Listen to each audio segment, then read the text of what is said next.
gasozi k'ibyiza birangarama nawe uzaza urebe unezere kubwira abandi ku gasozi k'ibyiza birangarama nawe uzaza usome kugashya unezere kubwira abandi ukihagera uzafata kugashya utembere wihera ijisho icyo ryabuze tugaruka usure kimaranzara urwibutso rw'abato rukumara irungu uzifuza gutahura ugahitamo ishyushyu ryo kujyana inkuru nziza rigushoboze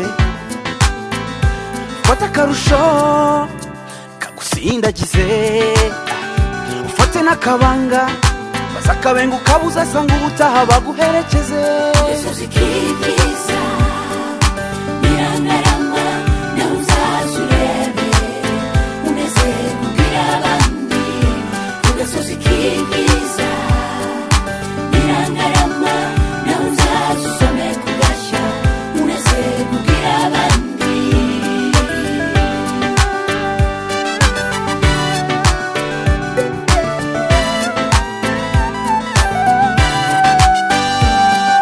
uzareba iburyo ukebuka ibumoso ntuziribwe ukenera ugusemurira uzahibwira ibanga ry'akabanga aho riva yo mu mabanga y'imisozi iteze neza uzibwira impamvu unywa agashya ukiyongeza utiye amata koko burya agira gitereka ufate akarusho kagusindagize ufate n'akabanga aza akabenga ukabuza asanga ubutaha baguherekeze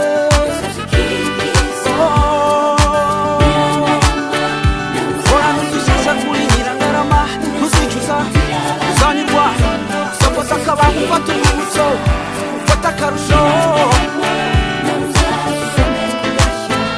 ufate n'akabanga zakabenga ukabuza asanga ubutaha nabo baza ku gasozi k'ibyiza unezere kubwira abandi birangarama unezere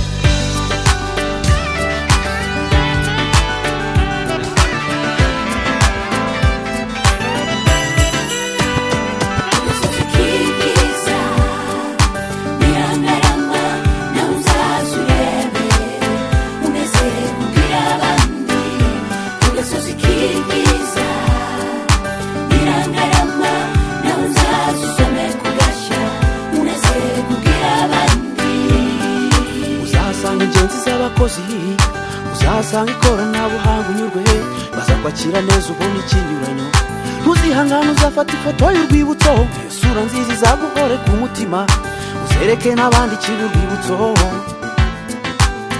kiri ku gasozi k'ibyiza Birangarama nawe uzaza urebe unezere kubwira abandi gasozi k'ibyiza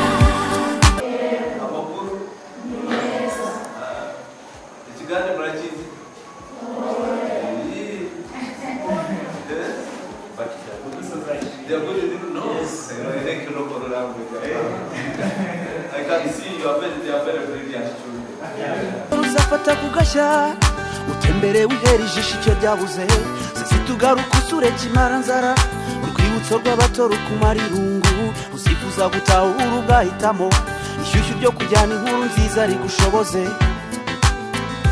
fata akarusho kagusindagize ufate n'akabanga baza akabenga ukabuza asanga ubutaha baguherekeze gasozi k'ibyiza birangarama nawe uzaza urebe unezere kubwira abandi ku gasozi k'ibyiza birangarama nawe uzaza usome kugashya unezere kubwira abandi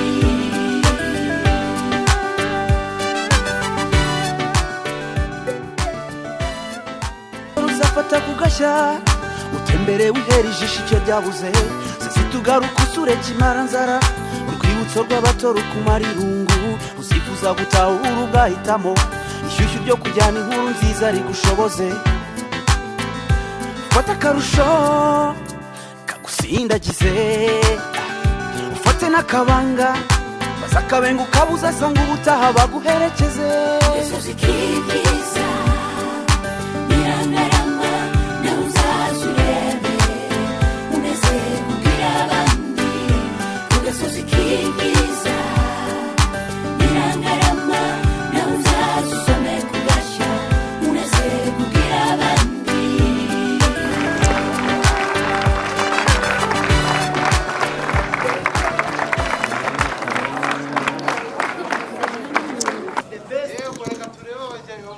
from the best university in Africa.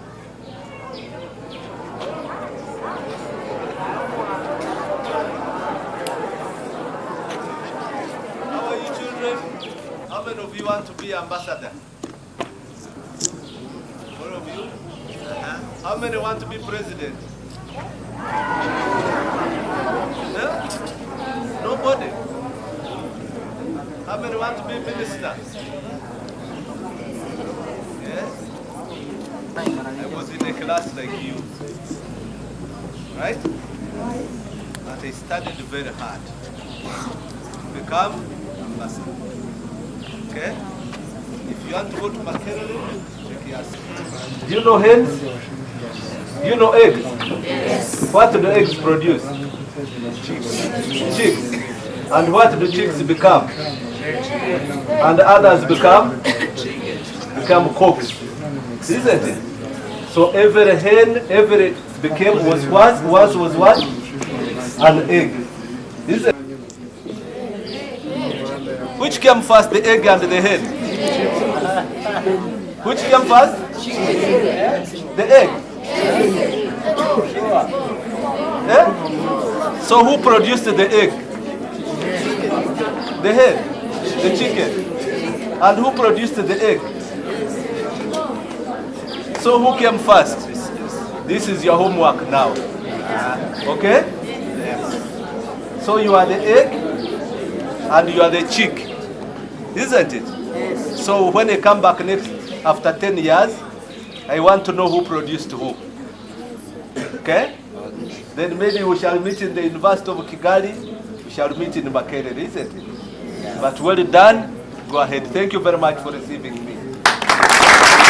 uzafata kugashya utembere wihera ijisho icyo ryabuze sasitugaruka usure kimara nzara urwibutso rw'abato rukumara irungu uzifuza gutahura ugahitamo ishyushyu ryo kujyana inkuru nziza rigushoboze fata akarusho kagusindagize ufate n'akabanga baza akabenga ukabuza asanga ubutaha baguherekeze Yesu zikibyiza nirangarama nawe uzazurebe unezerwe ubwira abandi ugasoza ikibyiza nirangarama nawe uzazusome kugashya unezerwe ubwira abandi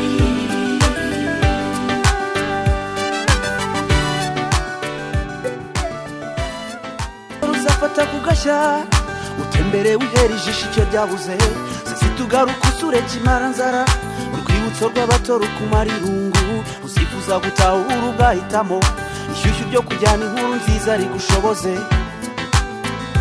fata akarusho kagusindagize ufate n'akabanga baza akabenga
uzafata kugashya utembere wihera ijisho icyo ryabuze sasitugaruka usure kimara nzara urwibutso rw'abato rukumara irungu uzifuza gutahura ugahitamo ishyushyu ryo kujyana inkuru nziza rigushoboze fata akarusho kagusindagize ufate n'akabanga baza akabenga ukabuza asanga ubutaha baguherekeze Yesu zikibyiza nirangarama nawe uzazurebe unezerwe ubwira abandi ugasoza ikibyiza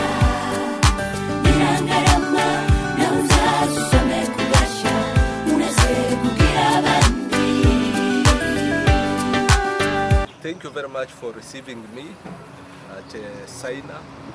I thank very much Saina and his team for having accepted to meet me at short notice. I'm very, very impressed about what is going on here, the developments. This is what Africa needs. Okay, when we talk about creating jobs, when we talk about emancipation, when we talk about developing ourselves, this is the way to go. Things can start with us and then move elsewhere. I've seen the Akabanga, I've seen the Akabanga in my country, now we have reached the source. Okay, I've seen the source of the Akabanga, it is real, it is natural, and this is the way to go. I have also seen the Akabanga in the supermarkets abroad. I've seen it in Dubai, I've seen it in UK, and many other products here which we see. So I'm really very, very, very happy. I've visited the schools around, I've seen the quality of education, I've seen how people are trying to pull themselves out of the situation in South Africa. I'm really very greatly impressed, and as much as possible, we need to try and export this spirit of Pan-Africanism elsewhere. So really very. Yes, please, they should go because they have seen the source, and I want to encourage as many as possible to come and visit this establishment because there are so many things going on around here.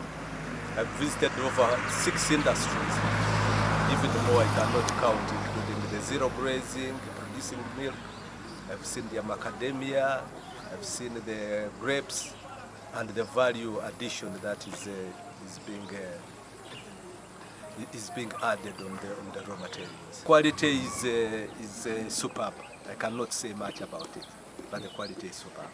I commend everyone to come here. Right? Okay, very nice. So don't keep these things to yourself. Let us export these things to our friends so that we can learn from one another. Okay, nobody knows it all, but we can learn from one another so that we build on our strengths. Okay, but otherwise, thank you very, very much for hosting me in this place. Thank you. Thank you so much.